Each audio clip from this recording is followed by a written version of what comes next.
আপনার রায় অনুষ্ঠানে আমি মৌপিয়া আপনাদের সবাইকে স্বাগত জানাই। পূর্ব ঘোষণা মতো ইনফ্যাক্ট ঘোষণার যে ডেডলাইন দেওয়া হয়েছিল আমেরিকার তরফ থেকে তার ২৬ ঘন্টা আগেই শেষ মার্কিন সেনা তিনি বিমানে উঠে রওনা দিলেন মার্কিন যুক্তরাষ্ট্রের দিকে। দীর্ঘ ২ দশকের একটা অধ্যায়ের সমাপ্তি হলো। কিন্তু কোন পরিস্থিতিতে আফগানিস্তানকে রেখে ২০ বছর পর আফগানিস্তান ছাড়লো মার্কিন সেনা?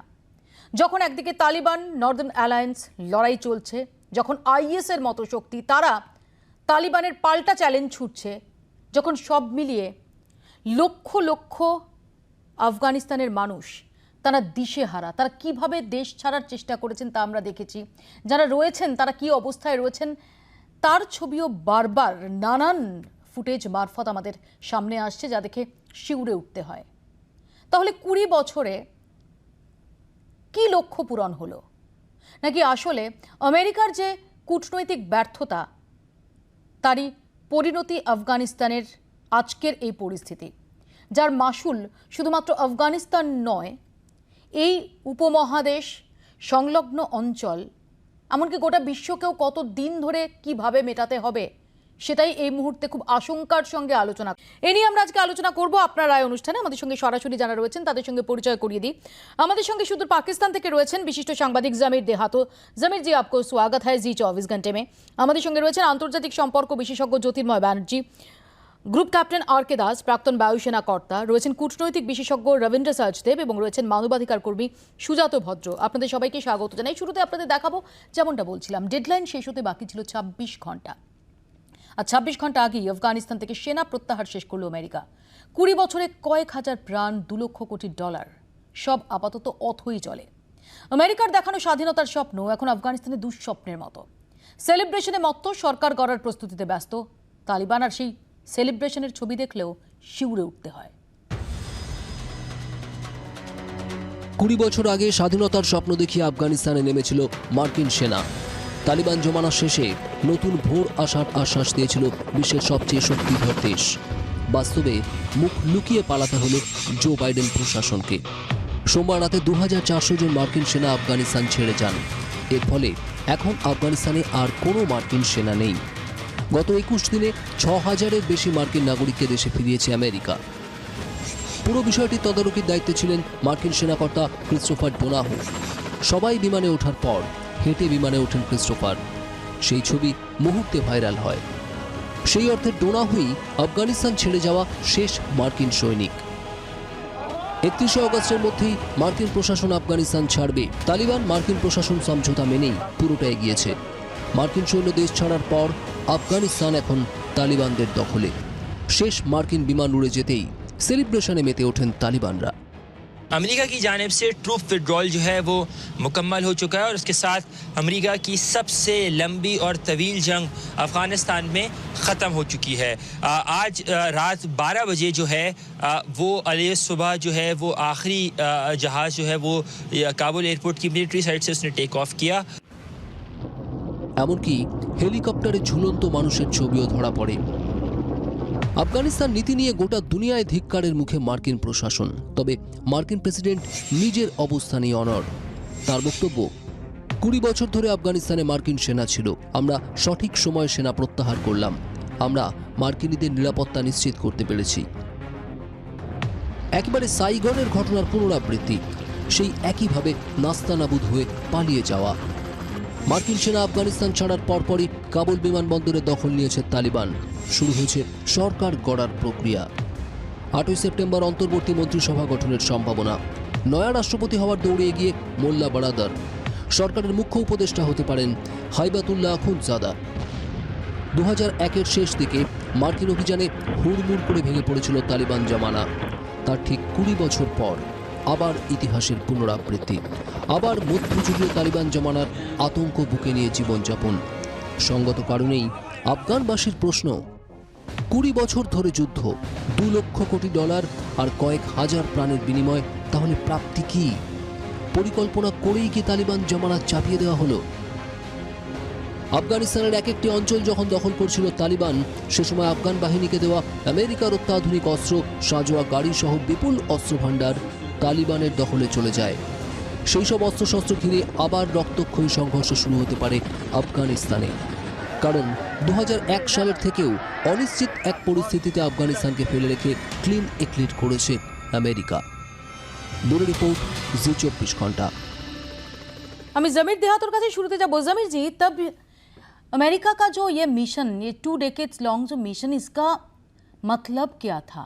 ये क्या कोई फ्राइंग पैन से लेकर फायर में, अफगान का जो इनोसेंट पीपल, उसको फ्राइंग पैन से लेकर फायर में डालने का मकसद था? देखिए, अफगानिस्तान में आप अगर समझना चाहें तो अफगानिस्तान की सूरत हाल आप इस तरह से समझ सकते हैं कि अफगानिस्तान हमेशा आलमी ताकतों की साजिशों का गढ़ रहा है और वहाँ पर वो हमेशा से अपनी साजिशें रचते थे, वहाँ से अपनी साजिशें तैयार करते थे, उसके बाद फिर वो दुनिया भर में उसका जो है वो इस्तेमाल करते थे। यही सूरत हाल मौजूदा जो दौर है इसमें हम देख रहे हैं कि अमेरिका की जानिब से जितने भी मिशंस बनाए गए हैं अमेरिका की जानिब से अफगानिस्तान में उन्होंने जो जंग की, उसके बाद जो वो यहाँ से वापस जा रहे हैं, आज उनका आखिरी दिन है अफगानिस्तान में, उसके बाद वो मुकम्मल इनखला हो जाएगा अमेरिका का अफगानिस्तान से। उसके साथ साथ जो मौजूदा हमने देखा कि अफगानिस्तान में काबुल एयरपोर्ट के करीब बम धमाका हुआ, उसके नतीजे में तकरीबन 200 के करीब बेगुनाह लोग मारे गए। उसका बदला भी अमेरिका की जानिब से जो लिया गया वो मासूम लोगों से लिया गया। उन्होंने एक जगह पर अटैक किया, ड्रोन अटैक किया, जिसके नतीजे में उनका ये कहना है कि 2 हाई वैल्यू टारगेट मारे गए हैं, लेकिन उनका नाम वो नहीं बताएंगे। लेकिन जो मासूम लोग वहां पर मारे गए थे, खासतौर पे वहां जो 6 बच्चे मारे गए हैं, जिनमें से अक्सरियत की उम्र 5 साल से कम थी, उनकी तस्वीरें हमने देखी है। तो हम ये समझते हैं कि मौजूदा सूरत हाल भी कोई अच्छी नहीं है। इसके नतीजे में तालिबान अपनी ताकत आजमाएंगे और अमेरिका अपनी साजिशें वहां से क्रिएट करेगा, तो उसके नतीजे में जो सूरत हाल सामने आएगी वो कोई अच्छी नहीं होगी। दूसरी सूरत ये है कि इस वक्त सारा ट्रांजैक्शन का पीरियड है, तालिबान की जानिब से जो बातें की जा रही हैं वो भी बहुत अच्छी हैं, और उसके साथ साथ बाकी दुनिया भी उनको ऑफर्स कर रही है कि वो उनको इमदाद देगी ताकि उनके जो लोग हैं उनको वहां से निकाला जा सके। तो ये सारी सूरत हाल एक नई जंग का पेशेमा है या नई जंग के आगाज की तैयारी हमें बता रही है कि यहाँ से, क्योंकि अमेरिका जो असला अफगानिस्तान में छोड़कर गया है, जिसमें हेलीकॉप्टर्स हैं, उनके एविएशन असला है, उसके साथ साथ जो जदीद तरीन असला उन्होंने अफगान फोर्सेस को दिया था वो भी अब तालिबान के हाथ में। तो इतनी बड़ी ताकत जो कि इससे पहले जब अफगानों के हाथ में नहीं थी, उस वक्त उन्होंने अमेरिका समेत जो नेटो फोर्सेस वहां थी उनके साथ उन्होंने क्या किया था। तो अब इतनी बड़ी ताकत, इतनी बड़े हथियार जब तालिबान के हाथ में आए हैं, तो यकीनी तौर पे इसका जो इस्तेमाल होगा वो काफी खतरनाक होगा। जी बिल्कुल, जी बिल्कुल। अब हमारे साथ बने रहिए। আমি ঠিক এখানেই রবীন্দ্র সচদেবের কাছে আসবো। रविंद्र जी, तब इसका मतलब क्या था? अभी जो सिचुएशन है अफगानिस्तान में, जब आप बोल रहे हैं अमेरिका कि अमेरिका का जो पीपल है उसका सेफ्टी एंड सिक्योरिटी इंश्योर करने के लिए वो तैयार है, doesn't it sound very very selfish?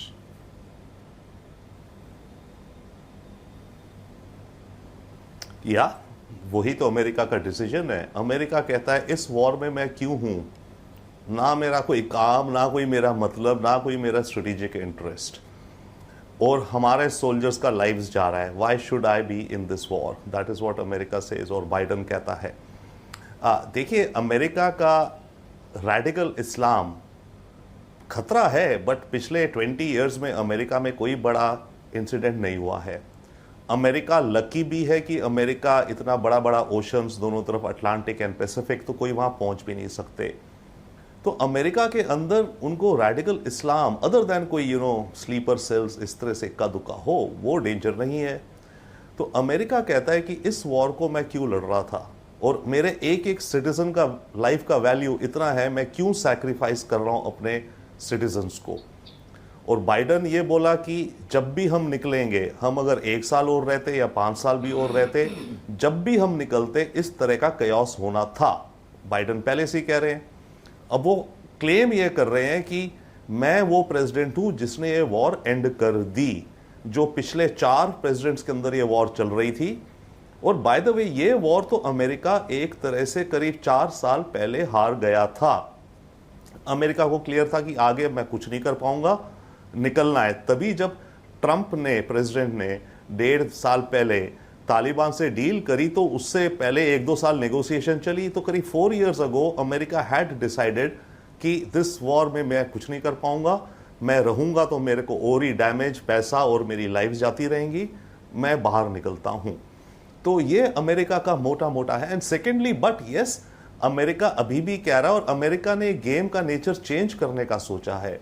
America ये कहता है कि मेरे को अगर कोई मेरा इंटरेस्ट हर्ट करेगा, अभी भी मानो ISIS जैसे अफगानिस्तान में, तो मेरे पास इतना कैपेबिलिटी है, इतना टेक्नोलॉजी है कि मैं उसको by air, by sky, through drones या मिसाइल्स एलिमिनेट कर दूंगा, राइट। तो अमेरिका अपना फिजिकल प्रेजेंस नहीं, बट यस, अगर नीड पड़ी उसे, तो वो बाय एयर और स्काई जो भी रास्ता से, या फिर जैसे ओसामा बिन लादेन को अमेरिका के अंदर पैरा ट्रूपर्स ने जाकर के, स्पेशल फोर्सेस उतरे, रात को उठाया, मार दिया, तो उस तरह का किसी को मारना हो तो वो भी कर लूंगा मैं।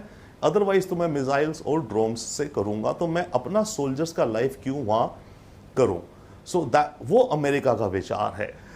बट यस, इसमें जो बात है ये बहुत ही बड़ा क्या कहें, फेलियर है।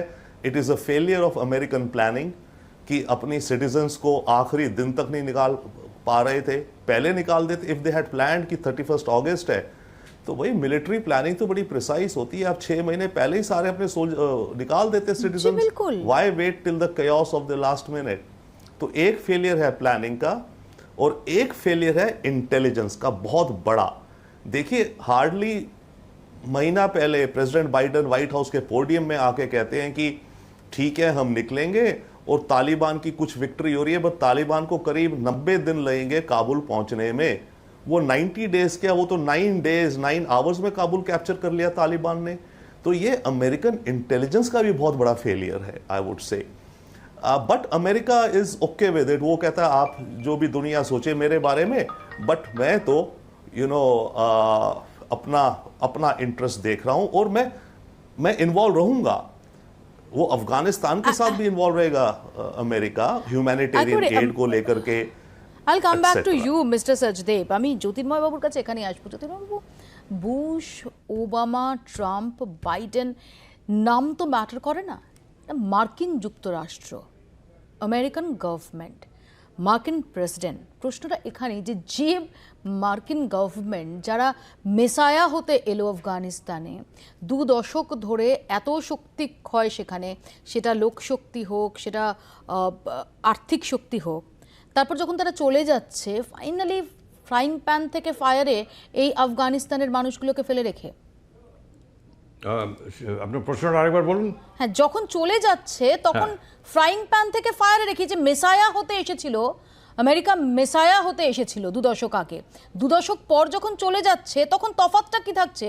রাদার এমন একটা সময় যাচ্ছে যখন আমরা দেখতে পাচ্ছি যে হেলিকপ্টারে মানুষ ঝুলিয়ে উল্লাস চলছে তালিবানদের। একদিকে তালিবান নর্দার্ন অ্যালায়েন্স লড়াই চলছে, দিকে আল কায়দা, জৈশ সবাই ওখানে অ্যাক্টিভ হচ্ছে, হাক্কানি নেটওয়ার্ক, অন্যদিকে IS তারা আবার তালিবানদের পাল্টা চ্যালেঞ্জ ছুটছে। এরকম একটা কিওটিক সিচুয়েশনে আফগানিস্তানকে ফেলে রেখে যাচ্ছে, মানে তো আসলে 20 বছরে ফ্রাইং প্যান থেকে ফায়ারে ফেললো। হ্যাঁ, প্রথম কথা হচ্ছে যে আমি আগেও বলেছি যে আমেরিকার ওই তালিবানকে হাঁটিয়ে দিয়ে 2001-এ তালিবানকে সরিয়ে আল কায়দাকে বেকায়দায় ফেলে তখনই চলে আসা উচিত ছিল। আফগানিস্তানের ভেতরে যে কেওটিক সিচুয়েশন, ওই চিরকালই ওদের মধ্যে মারামারি, খাওয়াখাওয়ি এসব আছে, সেসবের মধ্যে না ঢুকে ওর অবজেক্টিভ লিমিটেড করে, মানে আল কায়দাকে আর ডিফিট করে, আর পার্টিকুলার তালিবানকে হাঁটিয়ে দিয়ে তারপর চলে আসা উচিত ছিল, তাহলে আমেরিকার এত ক্ষতি হতো না। এখন যেটা দেখছি সেটা মানে এই 20 বছর ধরে কি হয়েছে, বাইরে আমেরিকান গভর্নমেন্টরা বলে যাচ্ছে যে আমরা ঠিক আছি, আমরা দারুণ করছি, এগোচ্ছি, অমুক তমুক আফগানিস্তানকে ডেভেলপ করছি, কিন্তু আফগানিস্তান পেপার্স বলে ওদের সিক্রেট একটা ডকুমেন্টেশন বেরিয়েছে, ওয়াশিংটন পোস্ট বার করেছে, তাতে দেখা যাচ্ছে যে আমেরিকান গভর্নমেন্টের ভেতরে যেগুলো সিক্রেট সার্কুলার এবং মেমোরান্ডাম যেগুলো আছে, তাতে ওরা ভেরি পেসিমিস্টিক প্রথম থেকেই, 2001 থেকেই, যে আমরা এই কোয়াগমায়ারে, এই কথাটা ইউজ করেছে, আমরা এই কোয়াগমায়ারে ঢুকে যাচ্ছি, এর থেকে বেরোবার উপায় কী। রামসফেল্ড এমনকি হেল্প বলে একটা শব্দ ইউজ করেছেন তার সাবঅর্ডিনেটদের কাছে, কি করে বেরোনো যায়, অ্যাজ আর্লি অ্যাজ 2001। মুশকিল হচ্ছে আমেরিকার ওই লিমিটেড অবজেক্টিভ, মানে তালিবানকে হাঁটানো, যেহেতু তালিবান আল কায়দাকে আশ্রয় দিয়েছে, হাঁটিয়ে দিয়ে নন তালিবান গভর্নমেন্টকে বসিয়ে কেটে পড়া উচিত ছিল। সেটা না করে আমেরিকা ওই মিশনারি জিল চালাতে গেছে, অর্থাৎ আফগানিস্তানকে একেবারে নতুনভাবে ঢালাও করে আমেরিকার প্রতিচ্ছবিতে সাজানো, হিউম্যান রাইটস, অমুক রাইটস এসব প্রমোট করা একটা দেশে যাদের রাইটসের কনসেপ্ট কমপ্লিটলি ডিফারেন্ট, সেখানে এইসব আমেরিকান মডার্ন জিনিস চাপাতে গিয়ে ফেলিয়ার হয়েছে। এইটাই হচ্ছে আমেরিকার ফেলিয়ার, এই মিশনারি জিল, যে না আমি শুধু প্রবলেম সলভ করবো না, আমি একবারে ঢালাও করে নতুন করে নেশন তৈরি করব। এইটা করতে গিয়েই 12টা বেজেছে। একটা জিনিস বলে রাখি, জো বাইডেন কিন্তু প্রথম থেকেই এই অ্যান্টি আফগান ওয়ার, উনি যখন ভাইস প্রেসিডেন্ট ছিলেন ওবামার, তখন থেকেই উনি কিন্তু অপোজ করে আসছেন। এবং কি হচ্ছে, ওই আফগানিস্তান পেপার্স পড়লেই বোঝা যাবে যে একজন করে প্রেসিডেন্ট, আমার যতদিন আমি আছি আমার এই ঝামেলা না পড়তে হয়, কারণ এই আজকে যে ঝামেলাটা হচ্ছে এটা প্রত্যেক প্রেসিডেন্টই ফোর্সই করেছেন। আমরা আমেরিকান ট্রুপ সরালে তখন এই অবস্থাই হবে, অতএব এটাকে আরও প্রলং করে যাও। এই মানে নেক্সট প্রেসিডেন্ট সে দেখবে এখন ব্যাপার কী হচ্ছে, এখন যেরকম চলছে চলুক। এই করে করে 4টে প্রেসিডেন্ট পার হয়েছে। জো বাইডেন এবার খুব টাফ ডিসিশন নিয়েছেন বলে আমার ধারণা, যে না, দ্য বাক স্টপস হিয়ার, এইখানেই শেষ, যা ফেস করার আমি ফেস করব, কিন্তু এরপরে আমি আর এটাকে পাস অন করবো না নেক্সট প্রেসিডেন্টকে। হ্যাঁ, কিন্তু বাইডেন যদি ভেবেও থাকেন যে যা ফেস করার আমি ফেস করব, কিন্তু এই মুহূর্তে ফেস তো করছে এন্টায়ার রিজিয়নটা, এই উপমহাদেশ এবং সংলগ্ন অঞ্চল, এবং আমরা জানি না যেদিকে পরিস্থিতি যাচ্ছে আন্তর্জাতিক দুনিয়াকেও ফেস করতে হবে ডেফিনিটলি। সেটা তো বাইডেনের স্পেশাল ব্যাপার নয়, সেটা যদি ওবামা করতো এই একই জিনিস হতো, তার আগে যে ছিল বুশ টুশ, তারা করলে সেই একই ব্যাপার। আপনি বলছেন যে আসলে 20 বছর আগে আমেরিকা একটা বাঘের পিঠে সওয়ার হয়ে গেছিল, যেখান থেকে নামবে কিভাবে সেটা বুঝতে পারছিল না, টাফ ডিসিশন নিয়ে বাইডেন নেমেছেন। বাইডেন এবার ফার্ম ডিসিশন নিয়েছেন যে ঝামেলা একটা তো হবেই, এটাকে আমি আর পাস অন করবো না কাউকে, বাক স্টপস হিয়ার। গ্রুপ ক্যাপ্টেন দাসের কাছে আমি এখানে আসবো। গ্রুপ ক্যাপ্টেন দাস, যেরকম পরিস্থিতিতে দাঁড়িয়ে মার্কিন সেনা আফগানিস্তান ছাড়লো, সিকিউরিটি অ্যাসপেক্ট দিয়ে সেটা কতটা ভয়ঙ্কর বলে আপনার মনে হয়?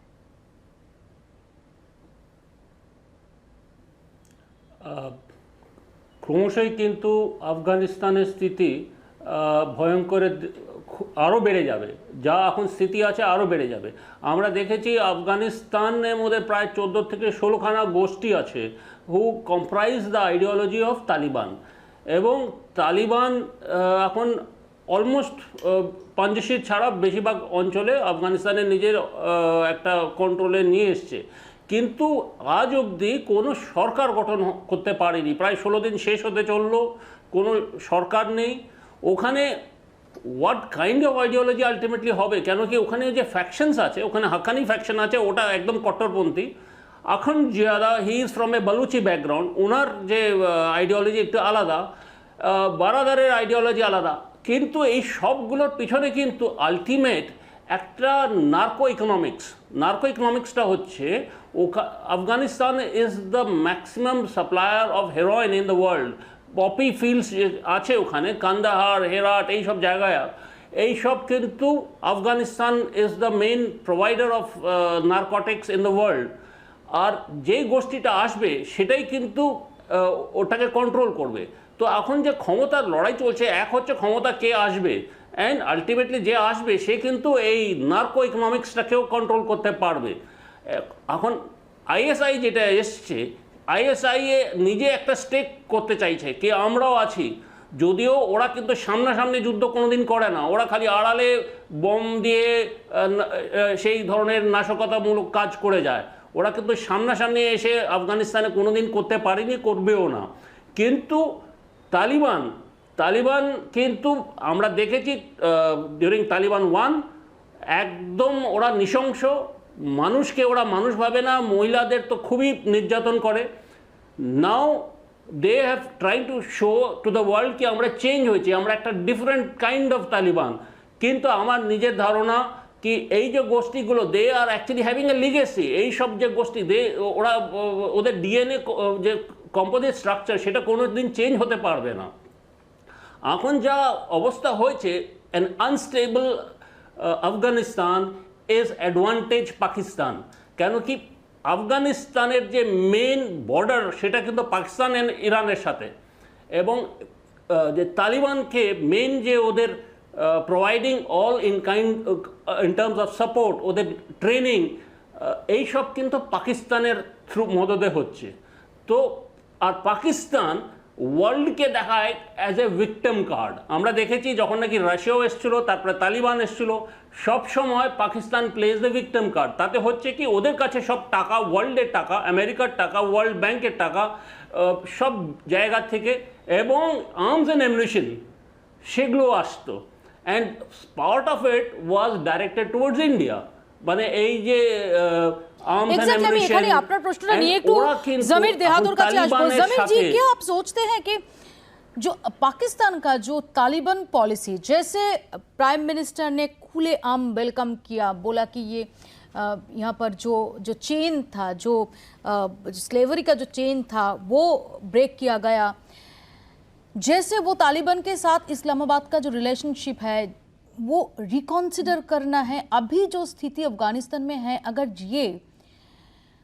ये चलते रहे तो वो इस सब कॉन्टिनेंट के लिए अच्छा नहीं होगा। देखिए, इस वक्त अफगानिस्तान की जो सूरत हाल है वो मौजूदा सूरत हाल तो काफ़ी ख़तरनाक है, काफ़ी अफसोसनाक है। लेकिन अगर इसमें आलमी फोर्सेस चाहें तो इसको पीसफुल बना सकते हैं, लेकिन जो मौजूदा पॉलिसीज़ हमें नज़र आ रही हैं उसमें आलमी फोर्सेस का अफगानिस्तान को पीसफुल बनाने का कोई इरादा हमें नज़र नहीं आ रहा। वो सिर्फ अपने इंटरेस्ट को वॉच कर रही हैं, अपने मफादात के तहत वहाँ पे पॉलिसीज़ इंडेक्ट कर रहे हैं। अब मौजूदा सूरत हाल में जिस तरह जैसे ही अफगानिस्तान में तालिबान ने कब्जा किया था काबुल पे, तो नॉर्दर्न अलायंस के जितने भी लीडरान हैं, तकरीबन 5 लीडरान इस्लामाबाद तशरीफ लाए थे। उन्होंने पाकिस्तानी वजारत खारजा में प्रेस ब्रीफिंग भी की थी, उसके साथ साथ पाकिस्तानी आला हुकाम से उन्होंने मुलाकातें भी की थी, जिसमें वज़ीर-ए-आज़म इमरान खान और army chief general Qamar Javed Bajwa भी शामिल हैं। और उन्होंने कहा था कि आप तालिबान को इस बात के लिए एग्री करें कि वो वहाँ पर कोई मुश्तरका हुकूमत बनाने के लिए रजामंद हो जाए। दूसरी जानिब तालिबान की जानिब से पहले दिन से जो बयान सामने आया है उसको जरा समझने की जरूरत है। तालिबान की जानिब से ये कहा गया है कि वो अफगानिस्तान में कोई जमहूरी सेटअप नहीं चाहते। उनका वाज़े ऐलान है कि वहाँ पे शरिया निज़ाम लाएंगे और उसमें जितने भी लोग शामिल होना चाहें वो हो जाएं। अब इस सूरत हाल में वहाँ पर किसी मुत्तफिका हुकूमत का बनना, मुझे बज़ाहिर ऐसा नज़र नहीं आ रहा कि वहाँ पे कोई मुत्तफिका हुकूमत बनेगी। तो यकीनी तौर पे दुनिया भर को तालिबान के साथ ही डील करना पड़ेगा। अब पाकिस्तान की जानिब से वहाँ पर एम्बेसी अभी भी खोली हुई है, उसके अलावा चाइना की एम्बेसी खुली हुई है, उसके साथ साथ रशिया है, ईरान है या तुर्की है। अब ये सारे लोग तो तालिबान के साथ बराह रास्त राब्ते में हैं, लेकिन बाकी दुनिया की जानिब से जो पहली कोशिश की जा रही है वो ये कोशिश की जा रही है कि किसी तरीके से वो अपने शहरियों को वहां से निकालें। अब दुनिया अगर तालिबान से या अफगानिस्तान से इस तरह से नजरें चुराएगी तो जो मौजूदा सूरत हाल में, जैसे मैंने कहा कि दुनिया के तकरीबन 85% से ज्यादा ममालिक ऐसे हैं जिनसे ज्यादा हॉक्स तैयारे जो है वो इस वक्त तालिबान के कब्जे में है। तो तालिबान जब पहले दुनिया भर के लिए इतना बड़ा खतरा थे, तो अब इतनी बड़ी ताकत बनने के बाद वो आगे क्या मूव चलाते हैं, इसके लिए जरूरी है कि दुनिया जी अब हमारे साथ बने रहिए। मैं फिर से वापस आऊंगी आपके पास। আমি সুজাত ভদ্রের কাছে এখানে যাব। সুজাতদা, তালিবানরা মানবাধিকারকে কতটা অনার করে সেটা তো নতুন করে বলার কিছু নেই। আমরা 2 দশক আগেও দেখেছি এবং সম্প্রতি যেটা দেখা যাচ্ছে তালিবানরা মুখে যাই দাবি করুক না কেন তারা বিন্দুমাত্র তার বদল ঘটেনি। ব্যঙ্গচিত্র শিল্পী তাকে ঝুলিয়ে দেওয়া থেকে শুরু করে, লোকশিল্পী তাকে মেরে দেওয়া থেকে শুরু করে, শিশুরা তাদের মৃত্যু হচ্ছে, আফগানিস্তানের মানুষ তারা কিভাবে দেশের মাটি ছাড়ার জন্য কি প্রাণান্তকর চেষ্টা চালিয়ে গেছেন গত কয়েকদিনে আমরা বারংবার দেখেছি। উল্লাস তার কি নিদর্শন না হেলিকপ্টারে মানুষ ঝুলিয়ে উল্লাস হচ্ছে। কোথায় মানবাধিকার, কোথায় ইউএনএইচআরসি, কোথায় ইন্টারন্যাশনাল কমিউনিটি? যে মানবাধিকারের কথা আপনি বলছেন, আমেরিকা এই মানবাধিকার লঙ্ঘনের পৃথিবীতে সবচেয়ে বড় দুর্বৃত্ত রাষ্ট্র। নিউ ইয়র্কের ঘটনাকে কেন্দ্র করে আফগানিস্তানে আক্রমণ এবং তালিবান, আল কায়দা সব এক, অল আর সেম। এবং সমস্ত মুসলমানদের ধ্বংস করে দিতে হবে। এই স্লোগানের পরিপ্রেক্ষিতে আমেরিকার আক্রমণ অনেকগুলো ক্ষতি করে দিয়েছে। তালিবানের উত্থানের একটা কারণ যে আমেরিকারও মানবাধিকার লঙ্ঘনের একটা জায়গা ছিল। যদি আপনি পেশোয়ালি কোর্ট দেখেন, ঘরে ঘরে গিয়ে সার্চ, ঘরে ঘরে গিয়ে লোকের সন্ধান, সেই তালিবানি, সেই আদিবাসী, সেই বিভিন্ন এথনিক সোসাইটিকে তছনছ করে দিয়েছিল আমেরিকা। আমেরিকা নিজে ফান্ডামেন্টালিজমকে প্রমোট করেছে ওসামা বিন লাদেনকে হোয়াইট হাউসে নিয়ে গিয়ে। দে হ্যাভ প্রম্পটেড, এবং সেটা আমাদের হিলারি ক্লিন্টন যখন সেক্রেটারি অফ স্টেট, তিনি একটা টেস্টিমনি পর্যন্ত দিয়েছেন। সেই টেস্টিমনিটা হচ্ছে যে আমরা 20 বছর আগে রেগান অ্যাডমিনিস্ট্রেশনের সঙ্গে হাত মিলিয়ে সমস্ত ডেমোক্র্যাটরা হাজার হাজার মুসলিম ফান্ডামেন্টালিস্টদের ডেকে বলেছিলাম সোভিয়েত ইউনিয়নের বিরুদ্ধে লড়াইয়ে নামবো। এবং সিআইএ ডিরেক্টর সেই সময় ক্যাসি টাকার পর টাকা, আর্মস, এমনকি স্ট্রিনজেন্ট মেশিন, সোভিয়েতের এয়ার পাওয়ারকে অ্যাটাক করার জন্য ওই মেশিন ওরা পর্যন্ত দিয়েছে। পুরো ফান্ডামেন্টালিস্টদের বিশ্বজুড়ে সোভিয়েত ইউনিয়নকে হারাবার জন্য আমেরিকার এই পাপের ফল, একটা ফল হচ্ছে তালিবান। তালিব মানে হচ্ছে সিকিং নলেজ, অ্যান্ড দ্য পুরাল form of A Talib is a Taliban. এবং তারা আদিবাসী ভিত্তিক, তারা আফগানের বাইরে যাবে না। আমাদের দেশে কোনো বিদেশি শক্তি থাকবে না, আমাদের দেশে স্বাধীনতার লড়াই চালাচ্ছি, এটা হচ্ছে তালিবানদের। এবং তারা যেহেতু হানিফা, 4 ধরনের ইসলামিক ফেকা আছে, এরা হচ্ছে হানিফা গোষ্ঠী। এরা বলছে ইসলামিক রুলের মধ্যে নারীদের স্বাধীনতা থাকবে। 1964 সালে যে প্রথম সংবিধান, সেই সংবিধানে নারীদের অধিকার ছিল 1964-এর গ্রেটেস্ট কনস্টিটিউশন, ইকুয়াল রাইট, সব তছনছ করে দেওয়া হয়েছে। এবং আমেরিকা আসার পর তালিবানদের যে গ্রামাঞ্চলে রুরাল বেসে ওরা ঢুকে গেছিল, ওদের মারতে পারলো না 20 বছর। কেন মারতে পারলো না? বারবার আপনারা এই প্রশ্নটা করছেন। আরও 20 বছর কি আমেরিকা থাকবে? ঠিক এই আলোচনা। তালিবান জমানা থেকে মুক্তি, একটু হাত পা ছড়িয়ে বাঁচার ন্যূনতম নাগরিক অধিকার।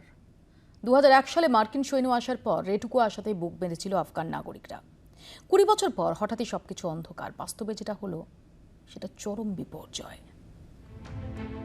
মার্কিন সেনার আফগান অ্যাডভেঞ্চারিজম শেষ। 2001 থেকে 2021, 20 বছরে এর জন্য ঠিক কতটা মূল্য দিতে হলো? গরম থালা থেকে ফুটন্ত কড়াইয়ে পড়ে খাবি খাওয়ার মতো পরিস্থিতি। হাজার হাজার মৃত্যু, লক্ষ কোটি ডলার খরচের পরও সেই 2001-এর মতোই পরিস্থিতি। শুধু মৃত্যুর খতিয়ানটাই চমকে দেওয়ার মতো। মৃত 66,000 থেকে 69,000 আফগান সেনা, নিহত 2,422 মার্কিন সেনা, 47,245 জন আফগান নাগরিক, 44 জন সাংবাদিক, 444 জন মানবাধিকার ও সমাজকর্মী। আফগানিস্তানে মার্কিন সেনা ঘাঁটি রাখার খরচও লাফিয়ে লাফিয়ে বেড়েছে। 2,26,000 কোটি ডলার খরচ করেছে মার্কিন প্রশাসন। শুধু সেনা রাখতেই 90,000 কোটি ডলার ঢেলেছে আমেরিকা। আফগান সেনাকে প্রশিক্ষণে 72,000 কোটি ডলার। এই বিপুল পরিমাণ আমেরিকান ডলার আম আফগানদের কোনো কাজে লাগেনি এমনটা নয়। গত 20 বছর আফগানিস্তানে পানীয় জল, সড়ক ও অন্যান্য পরিষেবা উন্নত হয়েছে, কিন্তু গত 3 মাস ধরে সব কিছুই টালমাটাল। তালিবান জমানায় একগুচ্ছ বিধিনিষেধ মাথায় নিয়ে অপেক্ষায় আফগান নাগরিকরা। দেশ ছাড়তে মরিয়া অন্তত 10 লক্ষ আফগান। কো এডুকেশন নিষিদ্ধ ঘোষণা হয়েছে। শরিয়ত মেনে মেয়েদের চাকরির শর্ত। ব্যাংকে মহিলা কর্মীদের পদত্যাগে বাধ্য করা হয়েছে। একাধিক গায়ক ও শিল্পীকে খুন। সংবাদ মাধ্যমের উপর একাধিক বিধিনিষেধ। ঠিক এই সময় আমেরিকার হাত তুলে নেওয়া, যখন শুধু তালিবান নয়, আরও একগুচ্ছ চ্যালেঞ্জের মুখে দাঁড়িয়ে ছোট্ট দেশটা। আফগান ভূমে সক্রিয় একাধিক জঙ্গি গোষ্ঠী। আফগানিস্তানে প্রভাব বাড়িয়েছে হাক্কানি গোষ্ঠী। ক্ষমতা জানান দিচ্ছে ইসলামিক স্টেট খোরাসান।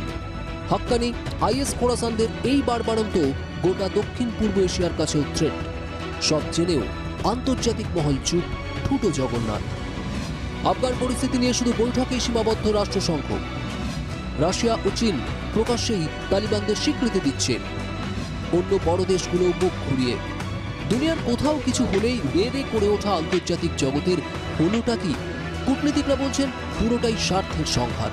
স্বার্থ বুঝেই আন্তর্জাতিক মহল চুপ। ভারত অবশ্য নিজের অস্তিত্ব রক্ষার স্বার্থেই চুপ করে নেই। বিদেশ সচিবের সভাপতিত্বে নিরাপত্তা পরিষদে আফগানিস্তান নিয়ে আলোচনা। ভোটাভুটিতে অংশ নেয়নি রাশিয়া ও চীন।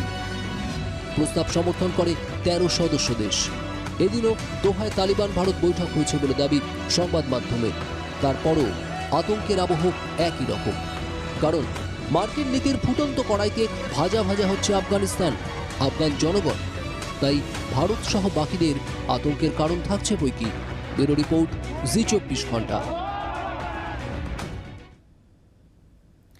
আমি জ্যোতির্ময় বাবুর কাছে আসবো। অর্থাৎ সাইগন থেকেও শিক্ষা নেয়নি আমেরিকা, জ্যোতির্ময় বাবু? একটু আস্তে করে বলুন। সাইগন থেকেও শিক্ষা নেয়নি আমেরিকা? তালিবান থেকে শিক্ষা নিয়েছে সাইগন থেকে। কিসের থেকে? সাইগন বুঝতে পারছি না। সাইগন থেকেও শিক্ষা নেয়নি? সাইগন প্রসঙ্গ গত কয়েকদিনে বারবার ঘুরে ফিরে এসেছে। কালগান অডিওটা গন্ডগোল আছে। সাইগন আপনি শুনতে পাচ্ছেন? সাইগন না, কালগানটা এটা বুঝতে পারছি না। আচ্ছা, আমি আসবো আপনার কাছে। আচ্ছা, ঠিক আছে, আমি আপনার কাছে আসবো। সম্ভবত যান্ত্রিক গোলযোগের কারণে আমার প্রশ্ন শুনতে পাচ্ছেন না জ্যোতির্ময় বাবু। আমি এখানে একটু আসবো গ্রুপ ক্যাপ্টেন দাসের কাছে। যে পরিস্থিতি তো আরও ভয়ঙ্কর হলো, তার কারণ মার্কিন আর্মির যে ফেলে যাওয়া অস্ত্রশস্ত্র, সেগুলো এখন শুধু তালিবানদের হাতে না, এখন এত নন স্টেট অ্যাক্টর তারা সেখানে অ্যাক্টিভ। সেখানে দাঁড়িয়ে তো পরিস্থিতি আরও ভয়ঙ্কর হলো। এবং আমরা যদি দেখি যে অন্তত একদম জিওগ্রাফিক্যালি দূরত্বের নিরিখে আমাদের উপমহাদেশে তো তার সরাসরি আঁচ পড়তে পারে।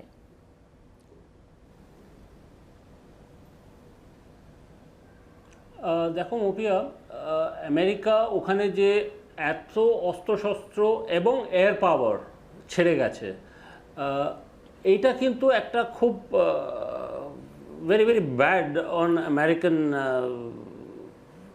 পেন্টাগন আমি বলবো।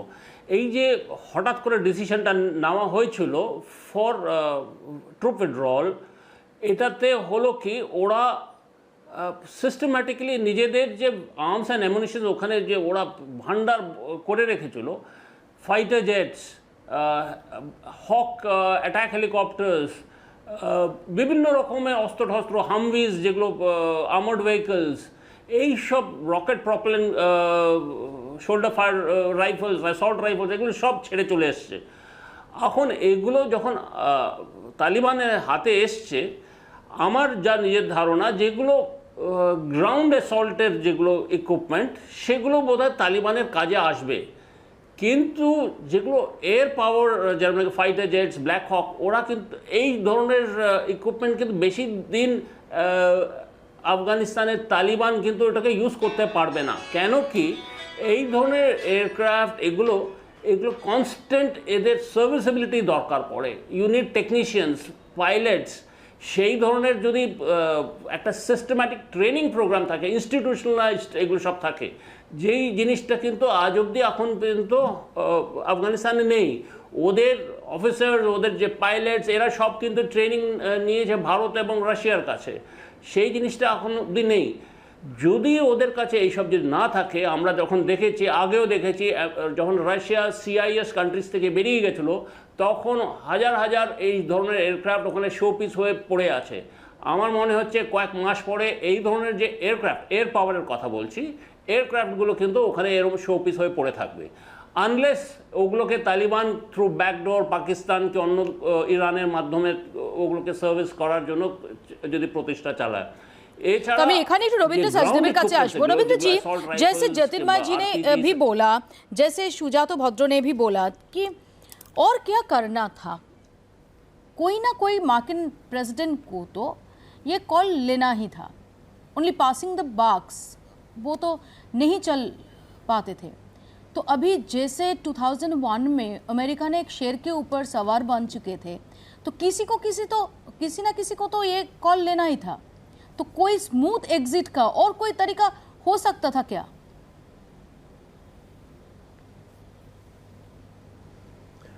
मोस्ट प्रॉब्ली हो सकता था, देखिए, किसी को कॉल तो लेना था, no doubt, and as we were talking earlier, America 4 साल पहले 3 साल पहले डिसाइड कर लिया कि यहाँ से विड्रॉ करना है।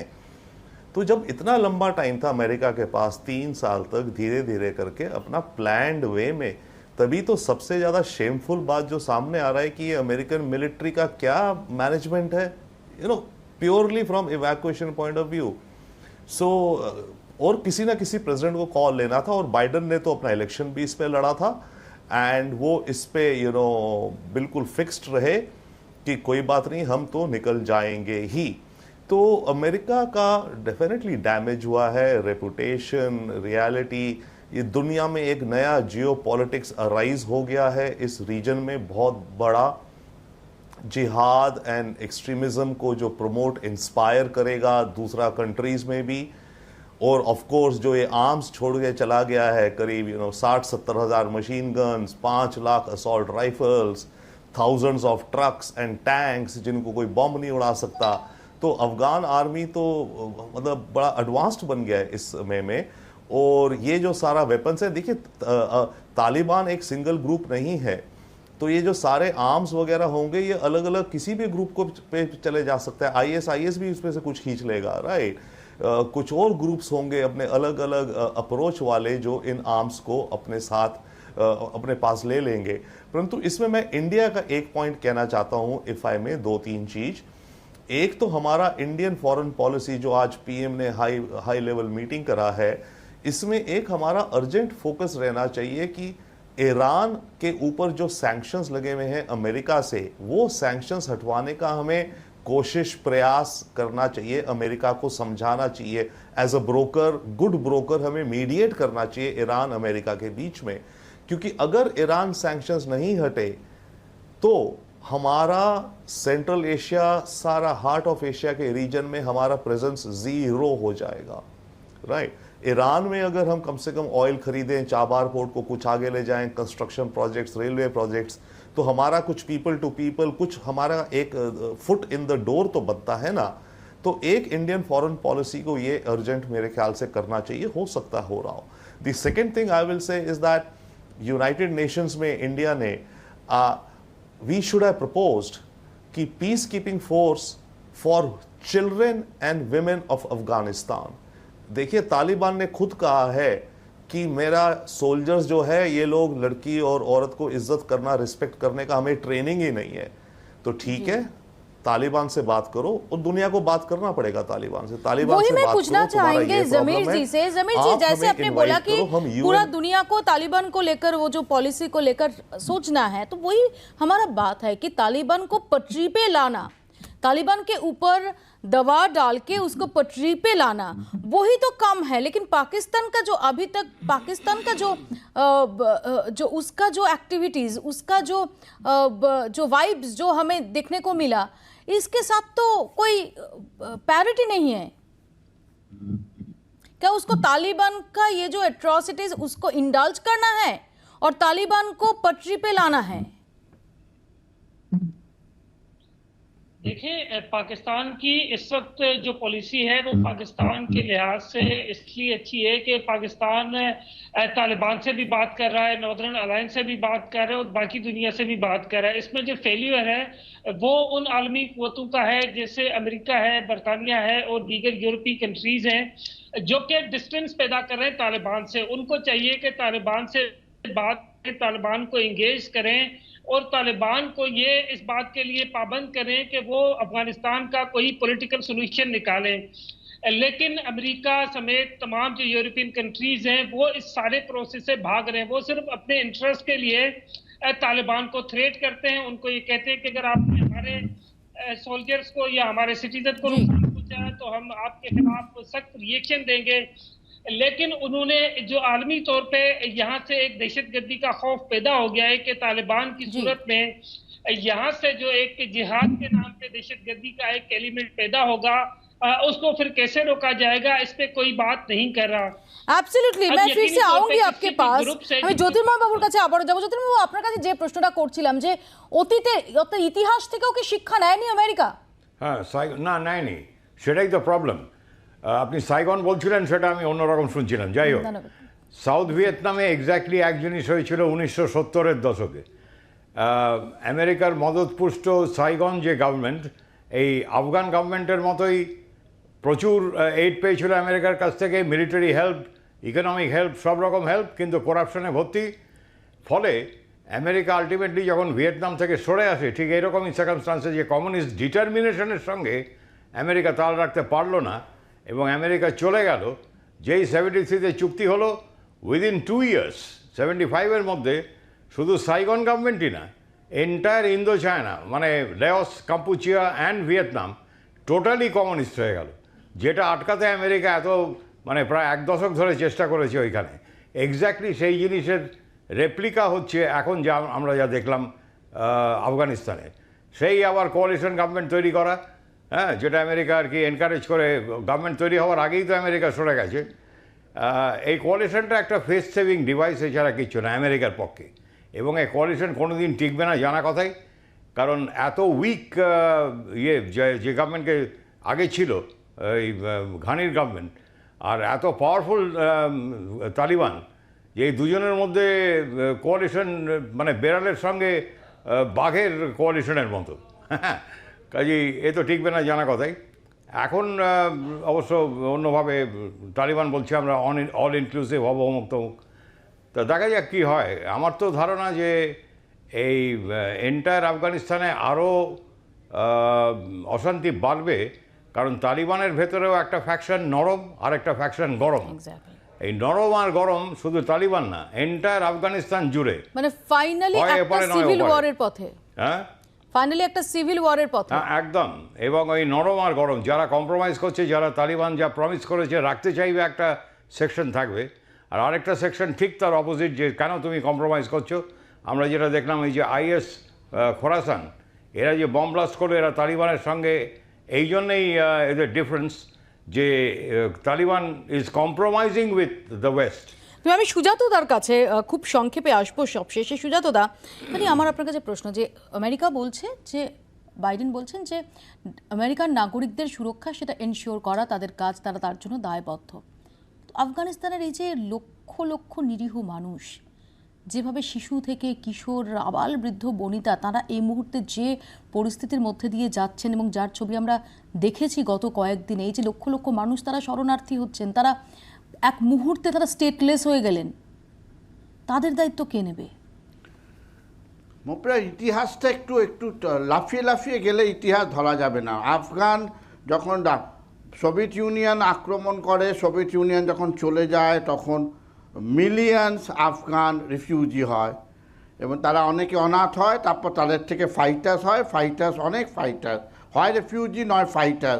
এই অপশান আফগানিস্তানের সাথে তারা তালিবানে বা অন্য কোনো গোষ্ঠীতে, যেগুলো আপনারা দেখাচ্ছেন, তাতে যোগদান করে। আমেরিকা বাইডেন সৈন্যবাহিনী প্রত্যাহার করব, এটা বাইডেনের শুরু নয়। আমেরিকায় ডোনাল্ড ট্রাম্প থাকতে দোহাতে 2020 সালে ফেব্রুয়ারি মাসে দোহাতে agreement between American administration and তালিবানকে সাথে যখনই এগ্রিমেন্ট করছে, তখনই বোঝা যাচ্ছে তারা আমেরিকা হারছে, আনউইনেবল, জিততে পারবে না। এবং কেন তালিবানের সাথে চুক্তি হচ্ছে? তার মানে তারা শুধু আবার দেশে ক্ষমতায় ফিরে আসবে 2020 সালে শিকার হয়ে যাচ্ছে। এবং যে তালিবান বামিয়ান মূর্তি ভেঙেছে, যে তালিবান নারী স্বাধীনতা কেড়ে নিয়েছে, যে তালিবান ইসলামিক ভ্যালুজের ওপর চাপিয়ে দিয়েছে এবং ইসলামিক কোড চালু করেছে, সেই তালিবান আবার ক্ষমতা এলো যখন দোহাতে এগ্রিমেন্ট হয়ে গেল আমেরিকার ডোনাল্ড ট্রাম্পের সাথে Taliban coming back, they are coming back. বাইডেনের যুক্তি হচ্ছে সাইগনে খুব খারাপভাবে আমেরিকা বেরিয়েছিল, আমরা কত সুন্দরভাবে আমেরিকানদের বার করে আনলাম।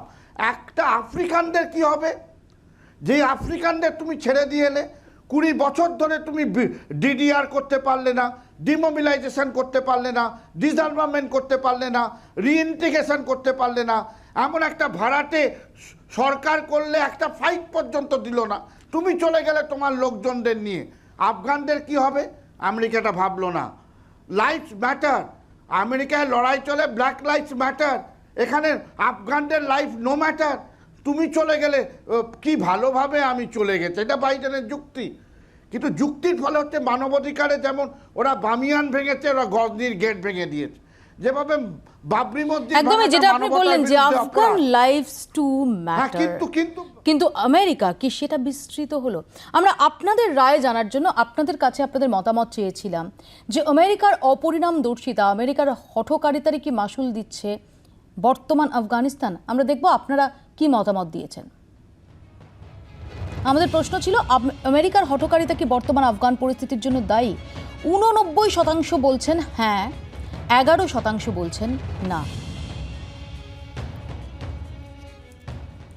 আপাতত আপনার রায় আমাদের এখানেই শেষ করতে হচ্ছে। দেখতে থাকুন জি 24 ঘন্টা।